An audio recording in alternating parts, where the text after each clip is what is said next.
اعوذ باللہ من الشیطان اللعین الرجیم بسم اللہ الرحمن الرحیم رب اشرح لی صدری ویسر لی امری واحلل عقدۃ من لسانی یفقہوا قولی اللہم صلی علی محمد وآل محمد۔ صاحبان ایمان مومن مومنات، دعا ہے پروردگار عالم آپ سبھی کے مال و رزق میں خیر اور برکت عطا فرمائے، اور رزق روزی مال دولت کے حوالے سے یہ مہینہ ماہ ذی القعدہ جس میں بہت سارے وظائف آپ کر سکتے ہیں، ان میں سے ایک یہ ہے جو بندہ چاہتا ہے کہ اس کی عمر میں اضافہ ہو، اس کے مال و رزق میں اضافہ ہو، تو سرکار ختمی مرتبہ آقا دو جہاں حضرت محمد مصطفیٰ صلی اللہ علیہ وآلہ وسلم کا ارشاد مبارک ہے، فرماتے ہیں کہ جو بندہ یہ پسند کرتا ہے کہ اس کی عمر زیادہ ہو اور اس کے رزق میں وسعت ہو تو وہ ماں باپ سے اچھا سلوک کرے، کیونکہ ماں باپ سے اچھا سلوک کرنا اللہ کی اطاعت ہے۔ یعنی یہ دو کام، یعنی ماں باپ سے اچھا سلوک کرنا انسان کی عمر میں، انسان کے رزق میں اضافے کا سبب بنتا ہے۔ اور رزق کی چابی میرے اور آپ سب کے مولا آقا امام جعفر صادق علیہ السلام نے بیان فرمائی۔ کون سی؟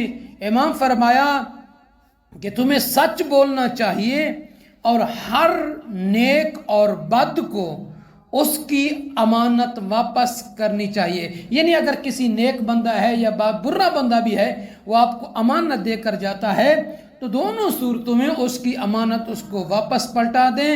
امام فرماتے ہیں یہی وہ چیزیں ہیں جو رزق کی چابی ہیں، یعنی سچ بولنا، نیک و بد کی امانت کو اس امانت دار جو ہے اس تک واپس پلٹا دینا، اس تک پہنچانا، اس تک واپس کرنا، یہ رزق کی چابی ہے۔ یعنی رزق آپ کے لیے کھل کر آئے گا۔ اور دوسرا اور آخری جو وظیفہ ہے، عمل ہے، وہ یہ ہے کہ رزق میں فراوانی ہو۔ کس طریقے سے؟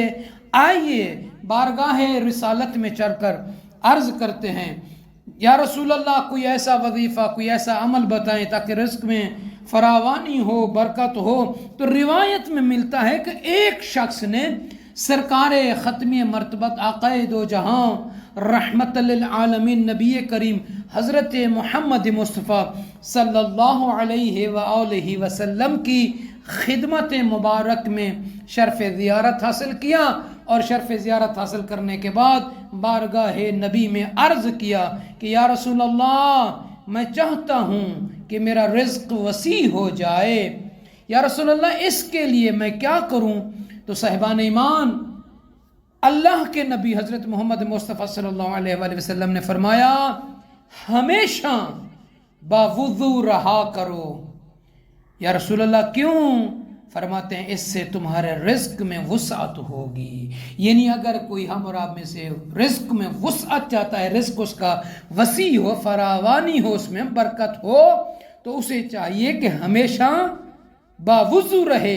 اور ایک اور بھی عمل ہے جو رزق میں اضافے کا، کثرت کا، زیادتی کا سبب بنتا ہے۔ صاحبان ایمان، مولائے کائنات والی نجف بابائے حسنین زوج جناب فاطمہ زہرا امیر المومنین علی بن ابی طالب علیہ السلام نے فرمایا استغفار رزق میں اضافے کا موجب ہوتا ہے۔ یعنی رزق میں اگر چاہتے ہیں کہ اضافہ ہو تو کثرت کے ساتھ آپ استغفار کیا کریں، اس سے تمہیں امام فرماتے ہیں رزق ملے گا۔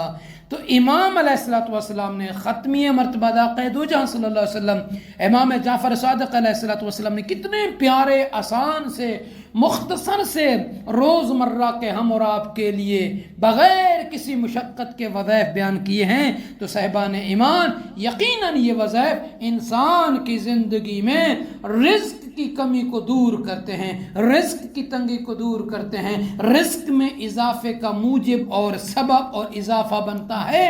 یہ اعمال